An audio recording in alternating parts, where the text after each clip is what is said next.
Кыргызстан мусулмандар дин башкармалыгы муфтияттын дарегине карата ажылык иштерин уюштурууда коррупция бар, битир садагалар туура эмес бөлүштүрүлөт деген өңдүү сын пикирлерге чекит коюла элек. Көптөн бери козголбой калган бул маселе бийлик алмашкандан кийин кайрадан көтөрүлдү. Азаттыктын ыңгайсыз суроолор берүүсү бүгүнкү чыгарылышта ушул муфтияттын дарегине айтылган сын пикирлерди, ошондой эле ажылык уюштурууда коррупция барбы, битир садага туура бөлүштүрүлөбү деген суроолорду талдайт. Саламатсызбы? Аллаху акбар. Финансовый нарушениялар өтө эле көп. Марафондо чогулган 13 миллиондон дайын чыкпай калган. Бияктан кетип атканда деле жүккө 20 килограммдан ашпасын деген эмени коюшат экен. Финансовый прозрачность жасалбай атат. Битир садаганы. Эми баардыгы 33 миллиондун баардыгы муфтиятка келип чөтүп түшүнүшүбүз керек да.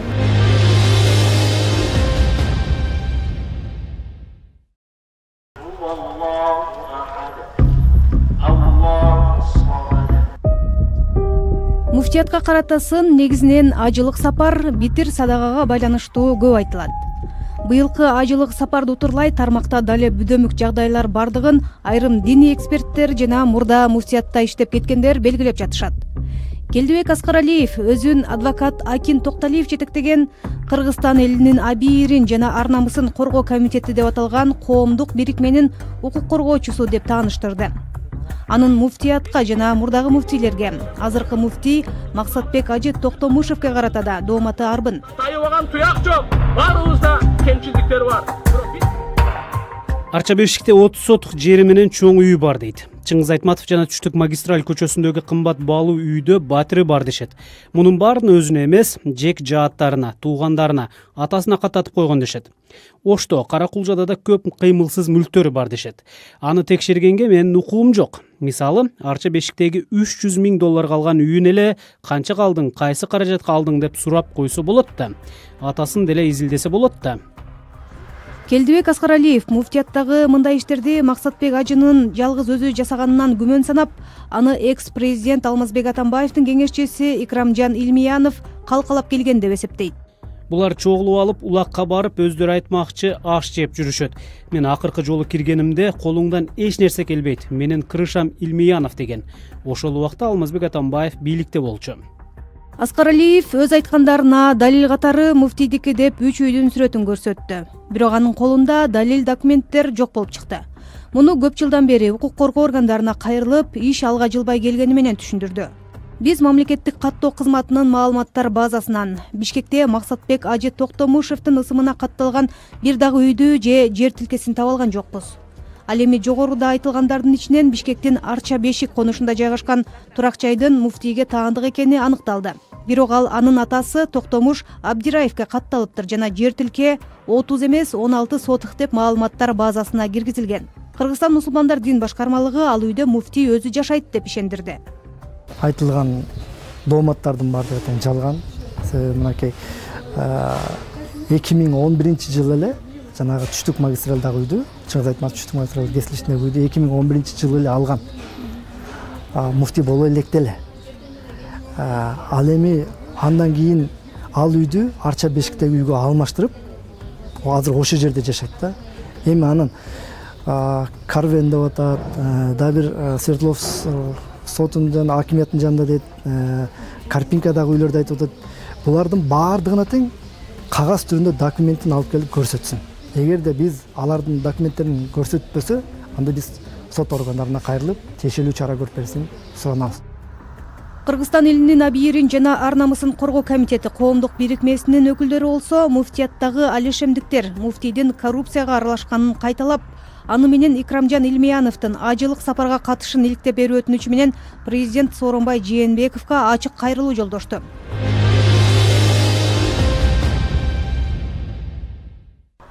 Эми ороз айында элден чогулуучу битир садагага кайрылалы.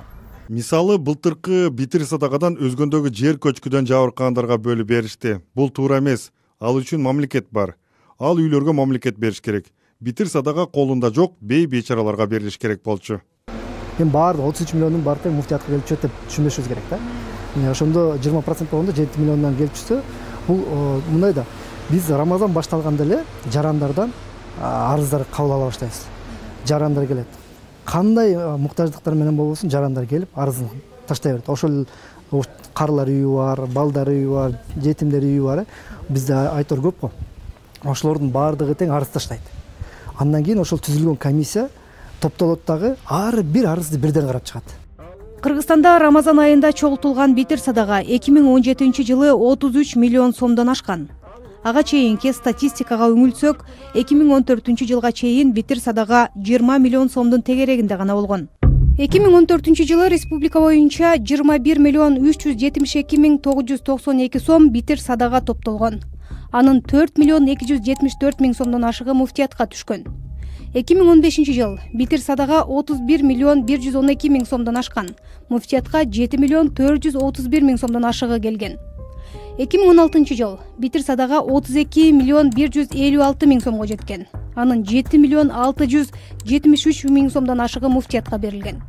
2017-жыл Рамазан айында чогултулган битир садага 33 миллион сомдон ашкан. Андан деле көбөйтсө болот. Анан булар уялып 30 миллиондон азайтпай, анан ошол деңгээлде кармап атат. Элдин саны өсүп атпайбы? Азыр бул мындай, ал жалаң эле битир садаганы баары эле берет. Ал мисалы үчүн мына намазга барбаган биздин ошондор бар, башкалар битир садаганы баары эле берет. Битир садаганын жыйналышын жана таркатылышын деги эле муфтияттын каржылык иштерин Борбордук текшерүү комиссиясы көзөмөлдөйт. 5 кишиден турган текшерүү комиссиясы ошол эле мекеменин ичинде жайгашкан. Муфтиятка келген миллиондогон акчалар кантип көзөмөлдөнөт десеңиз, аны жеңил салыштыруу менен түшүндүрүп берели. Муфтиятты бир мамлекет катары элестетсек, муфтий өкмөт башчы же министр, Борбордук текшерүү комиссиясы эсептөө палатасы, 21 кишиден турган аалымдар кеңеши кадимки эле жогорку кеңештин функциясын аткарат. Ошентип муфтий жана муфтияттын ишин Борбордук текшерүү комиссиясы текшерип, аалымдар кеңешине отчет берип, бардык маселе ушул 3 түзүм аркылуу айланып чечилип турат. Борбордук текшерүү комиссиясынын азыркы төрагасы жана курамы 2017-жылдын апрелиндеги мусулмандар курултайында муфтий Максатбек Токтомушев 2-чи мөөнөткө кайрадан шайлангандан тартып бекитилип ишке кирген. Бардыгыбыз ал айдагы жер кырсыктан, жер түтүрөөдөн неме болгон эмелерге аларга 4 үй тургузулуп берди. Ошол садакадан түшкөн акчанын эсебинен жана тамак аш материалдык жана финансылык каражаттар бөлүндү. Алардан сайызы кетти. Ошолордун бүт баары отчетность барбы мындай? Алардан сырткары биз өзгөндөгү кырсыктарга эме болгондо аларга акча бөлүндү.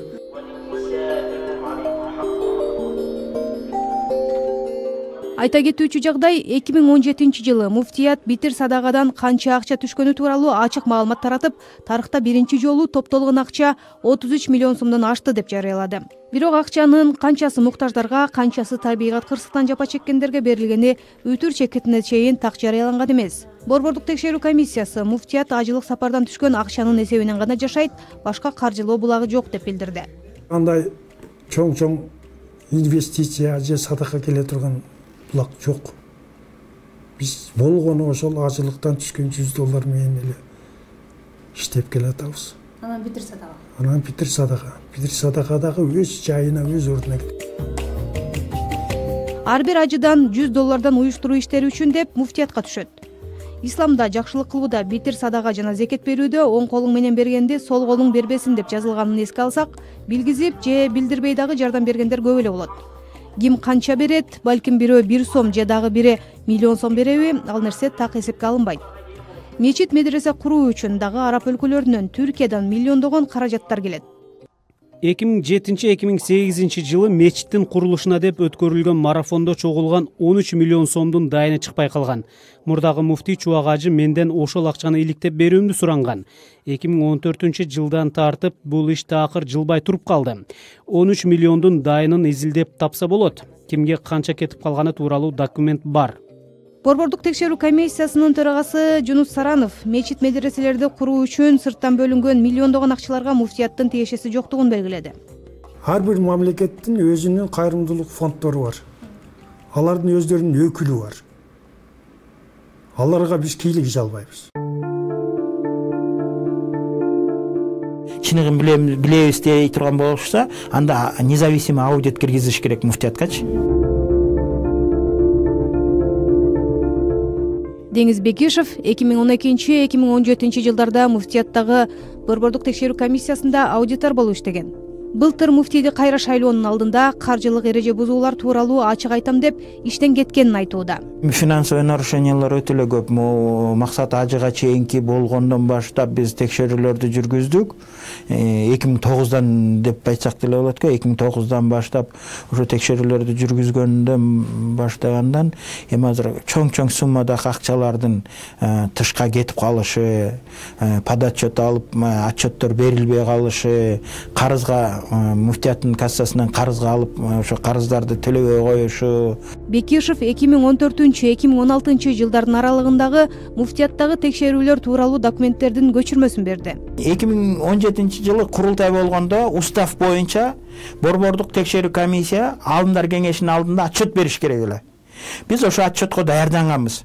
Биз ошо 3 жылдын ичинде канча мечит текшердик, канча район, канча казият, канча мекеме, институт, ислам университети бар, башка медреселер бар, ошолордун канчасын жетиштик, ошонун боюнча бүт графигин менен бүт эмеси менен отчет түзгөнбүз. Бирок биздин отчетубузду алымдар кеңеши караган жок. Чакырган. Эми аны дамлалардан сураш керек эмне себеп экенинчи. Баш мыйзамда дин мамлекеттен тышкары деп жазылган деген жүйө менен дин иштери боюнча мамлекеттик комиссиясы дагы муфтияттын ишине кийлигише албайт. Ошол жерде мыйзамсыздык болуп атса, жанагы устав бузулуу боюнча, уставдын максатына ылайык иштелбей атса, ошолорго гана биз мыйзам чегинде өз ыйгарым укуктарыбыз чегинде гана кийлигише алабыз. Андан башка нерселерге анды текшерүү иликтөө, финансылык жактан иликтөө атайын мамлекеттик орган, тиешелүү органдар бар.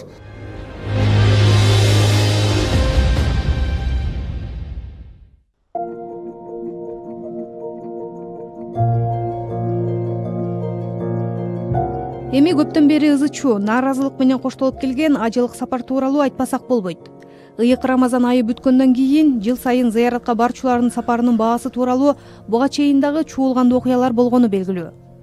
Кыргызстан элинин абийирин жана ар намысын коргоо комитети коомдук бирикмесинин өкүлдөрү азыр дагы ажылыктан акча өөнөп калуу өнөкөтү токтой электигин айтып жатышат.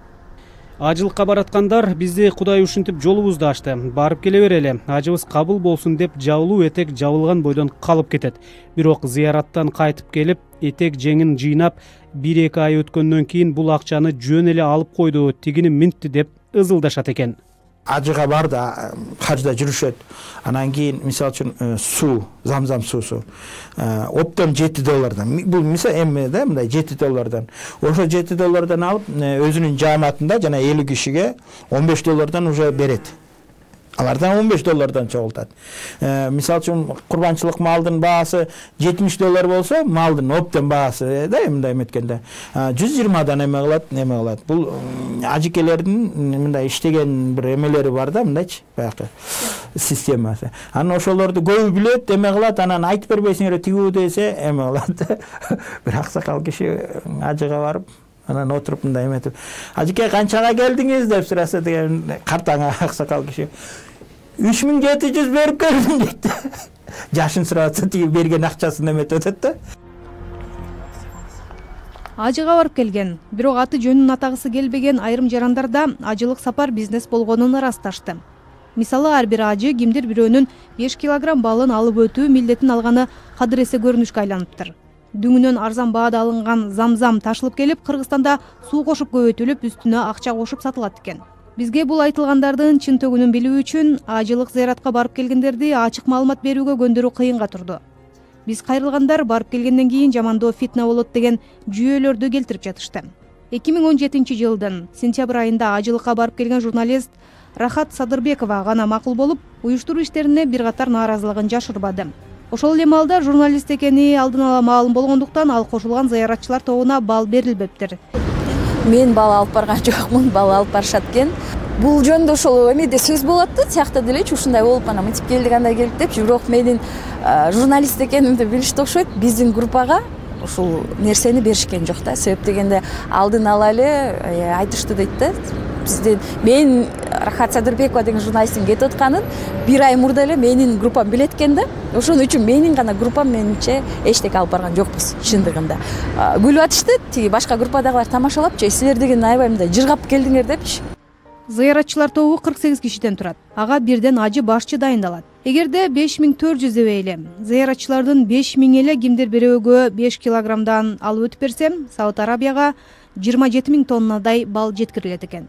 Адатта авиакомпаниялардын басымдуу бөлүгү жүргүнчүлөргө 25 килограмм багаж, 5 килограмм кол жүгө, жалпы 30-35 кило болсун деген талап коет. Айтмакчы, зыяратчыларды ташыган авиакомпанияны тандаган тендер боюнча да суроо көп. Максатбек Ажы Токтомушев менен Икрамжан Илмиянов экөө эле чечип келген. Дагы бир кызык жери жылда эле бир эле фирма ута берет. Эмне себептен? Муфтият быйылкы ажылык зыяратчыларды ташуу үчүн тендерге жалгыз гана Flynas компаниясы катышкан деп билдирди. Ажылыкты уштуу боюнча ведомстволорго комиссия иш алып барат. Толугу менен конкурстарды өткөрөт, жанагындай кийимдер боюнча, авиакомпания боюнча, ушулардын бардыгы боюнча межведомственный комиссия иш алып барат. Буну дагы Азирети муфти, бул дагы Азирети муфтидин демилгеси менен түзүлгөн. Ошо ачык болсун, ушулар кийин күмөндө болуп калбасын деп. Ошончо узак сапарга аман эсен барып келгендин өзүмдөй чоң эме деңизчи, бирок ушул авиакомпанияларды да караса да, себептен самолеттор, мисалы азыр эми заманбап самолетторду көрүп жүрбөйбүзбү? Биз ушунчалык кыйналып учуп бардык да. Ал деген же көтөрүлбөйт, же түшпөгөндө ушундай бир эмелер экен да. Анан самолет кээде туруп ушундай көп күтөт экенсиң, эмне десең жүк салып атат деп коет экен. Анан мен ушуга таң калдым да. 20 килограммдык жүктү биз өзүбүз менен алып кирип кетсек, бат эле кирсе анан дагы кандай жүк жүктөлөт деп элеп. Ал жерге апарып эч ким бал сата албайт. Мен сизге ачык эле айтайын. Эч ким ал жака барып бизнес жүргүзө албайт.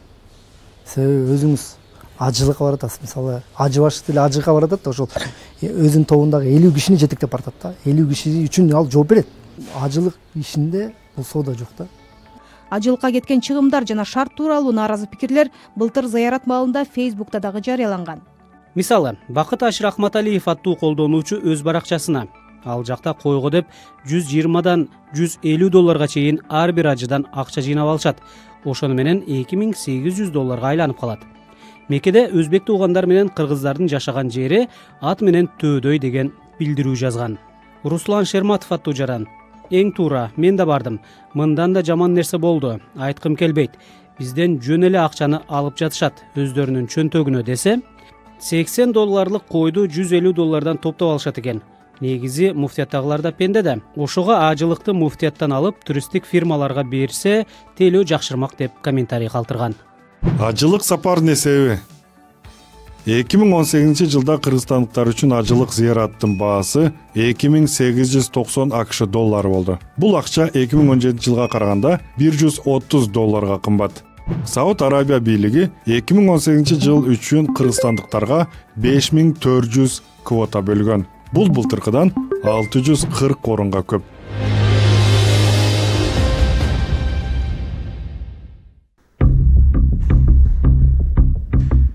Ажылык иштери 2014 жылдан тартып электрондук системага өткөн. Аны уюштуруу боюнча жыл сайын мекеме аралык комиссия түзүлөт. Курамына муфтият, дин иштери боюнча мамлекеттик комиссия, Ички иштер министрлиги, улуттук коопсуздук комитети, транспорт жана жол, саламаттык сактоо, тышкы иштер министрликтеринен, мамлекеттик чек ара, мамлекеттик каттоо кызматтарынын өкүлдөрү кирет. Быйыл аталган комиссияны муфтийдин орун басары Жоробай Шыргазыев жетектеп жатат. Ал ажылыктын калькуляциясын, тактап айтканда канча акчанын кайсыл жака жумшалаарын так айтып бере алган жок. Көп күттүргөндөн кийин гана калькуляция деп 17 пункттан турган кагаз алып келип, бирок анын ар бирин камерага айтып берүүдөн баш тартып, үстүртөн маалымат берүү менен гана чектелди. Колго карматкан жок. Бир үңүлүп кароонун өтүнүп, анда жол киренин баасы 1550 доллар, анан дагы бир чыгымга 15 доллар деп жазылганын көрүүгө гана үлгүрдүк. Шыргазыев аны ачык көрсөтө албаганын бир күн мурун мекеме аралык комиссия чечим кабыл алып койгону менен түшүндүрдү. Аны алуу үчүн атайын арыз менен кайрылуу керек экен. Келишим негизинде которобуз да, баардык которуу жолу менен болот. Мисалы бул жерде кийим тиктирип атабыз, которуу жолу менен, вакцинация которуу жолу менен, алардын гостиницасы, суусу, музу баары, тамак ашы, транспортуна чейин, замзам суусуна чейин баардык которуу жолдор менен болот. Бизде баардыгы министерство хажы менен тигилердин коюлган бизде келишим бар. Ошо келишим негизинде которулат. Сиз кандай ойлойсуз? Бул калькуляция деген элге ачык болуш керекпи? Кишиге ачык боло берсин, билгени жакшы. Эмнеге берип атканын, билип атканын. Ушундай болуп койсоңуз да болбойт. Жок, эми жумуш экен, жумушта ошондой да, жумушта ошондой мыйзамдуу болсун. Жакшыра турган эч нерсебиз жок. Ошентип ажылык сапардын калькуляциясы колго берилбесе эмнени жашырып жатышат деген күмөн ойго жетеленип, арыз жазып, муфтийдин орун басарынан ага тезирээк жооп кайтарышын өтүнүп, телефон номурду калтырып чыгып келе берүүгө аргасыз болдук. Ал катка азырынча жооп келе элек. Сиз номерин жазып койсоңуз. Доллар байланышат.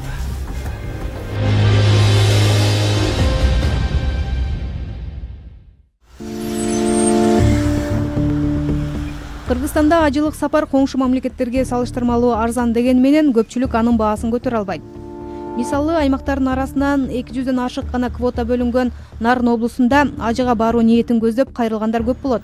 Бирок акчаны төлөй албай баш тарткандар да чыгып, квота көбүнчө толбой калган учурлар кездешет. Мурда Кыргызстанга бөлүнгөн квоталар чет өлкөлүктөргө сатылган учурлар да ачыкка чыккан.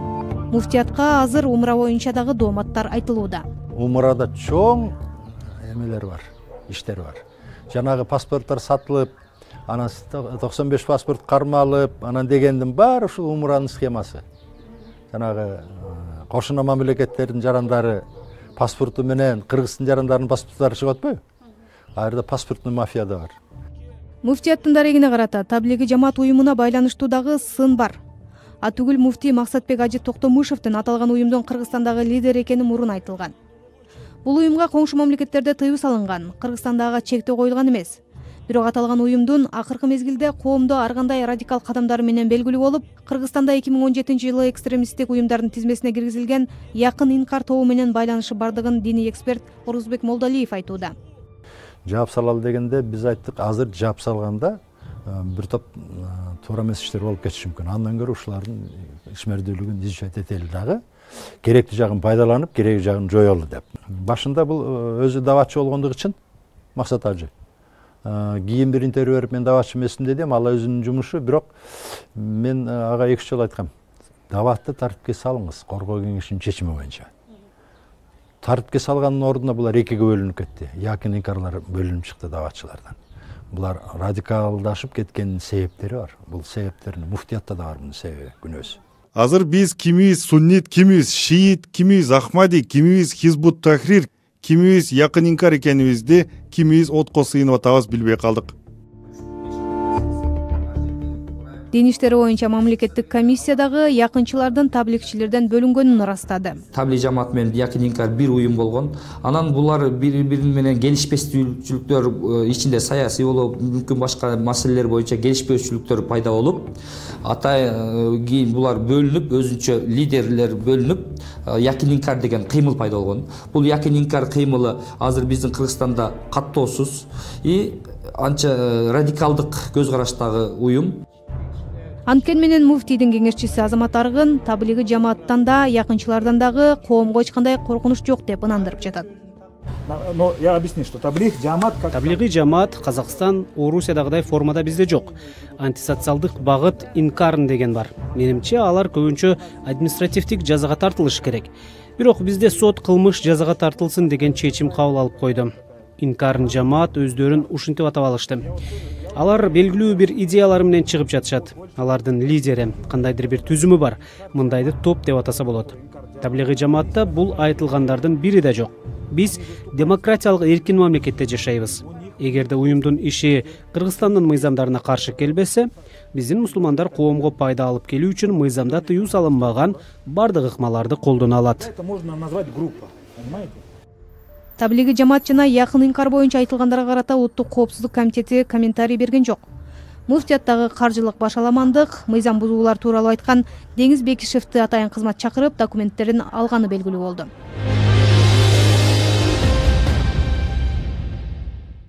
Коргоочуларга эле көбөйүп кетти бизде Кыргызстанда. Кыргызстан элинин абийирин жана ар намысын коргоо комитетинин өкүлдөрү алгач Бишкекте 12 апрелде басма сөз жыйын куруп, муфтийди жана муфтиятты сындагандан кийин бир жума өтпөй Максатбек Ажы Токтомушевдин беделин коргоо комитети түзүлгөнү белгилүү болду. Далилденбейт да, бир мындай эле мурдакы система боюнча иштеп турат го деп ойлойт да. Жок. Мына ушул системаны түзгөнгө Максатбек Ажы өзү макул болуп түздү да. Башка муфтилерге биз айтканыбызда көнгөн эмес. Бир жумага чейин бул экөө эки коргоочу элдин алдынан кечирим сурап, муфтийден кечирим сурасын. Болбой турган болсо биз сот коет, биз муну менен алектенебиз. Негизи Кыргызстанда муфтийлик орун бир катар оюндар менен коштолгон, талашка түшкөн учурлар да болгон. Кыргызстанда муфтий 3 жылга шайланат.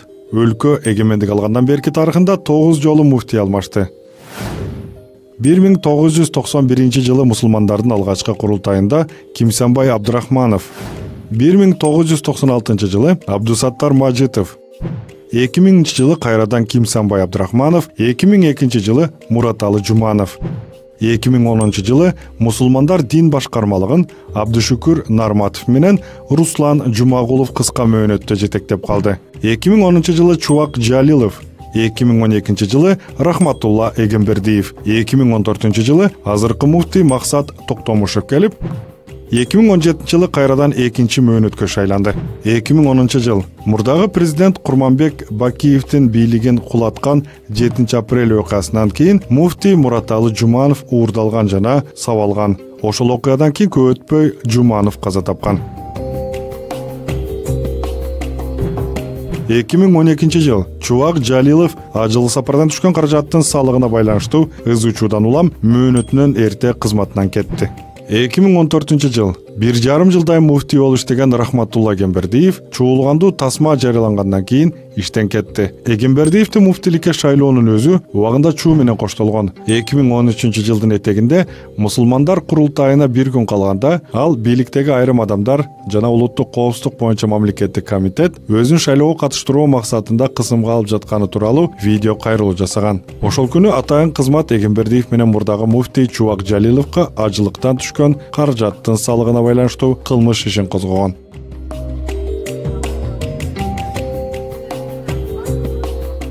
Эң кызыгы, мурдагы эки муфтийге козголгон кылмыш иштери аягына чыккан эмес. Муфтияттын борбордук текшерүү комиссиясынын төрагасы Жунус Сарановдун билдиришинче, жогорку кеңеш 2014 жылдын 12 февралында ажылыктан салык алынбашы керек деген чечим кабыл алып берген. Ошентип ажылыктан салык алынбоого тийиш болсо жана ал кезде текшерүү мыйзамсыз жүргүзүлгөн болсо, экс-муфтийлерге эмне себептен кылмыш иши козголду деген суроо да ачык калды. Негизи муфтияттын тарыхында коррупцияга, ажылык зыяратты уюштуруу иштериндеги мыйзам бузууларга байланышкан маселелер буга чейин да көтөрүлүп, тиешелүү тармактар териштирген учурлар болгон. Бирок кимдир бирөө жоопко тартылган эмес, жабылуу аяк, жабылуу бойдон калган. Бул иштердин артында кылмыштуу топтор, укук коргоо органдарынын өкүлдөрү турат деген маалыматтар коомдо ачыктагы жашырундагы айтылып жүрөт. Эми азыркы билдирүүлөргө бийлик кандай реакция кылары беймаалым.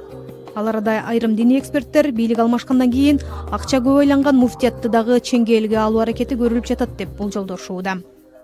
Мурун баардык эле жактан коммунилень болот дегендей да, бул воровал деген сөз да. Азыр болсо бир топ эле айырма бар. Кыйла эле оңду өстү айырма бар. Муфтинин өзү боюнча сын пикирлер, муфтият боюнча сын пикирлер саясий эле иш деп ойлойм да. Ажылык аябай жакшырып электрондук система болуп калды деп атабыз. Эми пендебиз да. Бул техника баарын жасаса болот. Мисалы, ажылыкка көп эле киши бара албай калып калып атпайбы? Бир кызыгы, ажыга жылда барган кээ бир кишилер бар экен. Сотко беришсин мени. Бул жерде менин эч кандай кызыкчылыгым жок. Мен эч качан муфтий, казы же молдо боло албайм. Мен кесибим боюнча дарыгермин. Азырет муфтийлик кызматка шайлангандан кийин кайра экөө келген. Келип, ушундай бизди кызматка алыңыз, ушундай марафондон алып кеткен акчаларды өндүрөбүз дегенде, Азырет муфтий ошол силер өндүрүп келгиле биринчи. Андан кийин мыйзамдын чегинде договор менен анан эмгек акарды аласыңар деп кызматка албай койгондо, балким ошол нааразычылык болушу мүмкүн. Финансовый прозрачность жасалбай атат. Ушул боюнча коргоо кеңешинин тапшырмасы бар. Ошо финансовый прозрачность жасаш үчүн ошо жана ажылыкты биринчи жолу ошо болгон. Ал жерде деле баягы өөнөө коймолору бар. Ал деле окончательно жакшы болуп калды деп айта албайбыз, бирок баягыдай чоң эме жок. Баягы 6 миллион, 7 миллион жеп алмай жоюлган ал.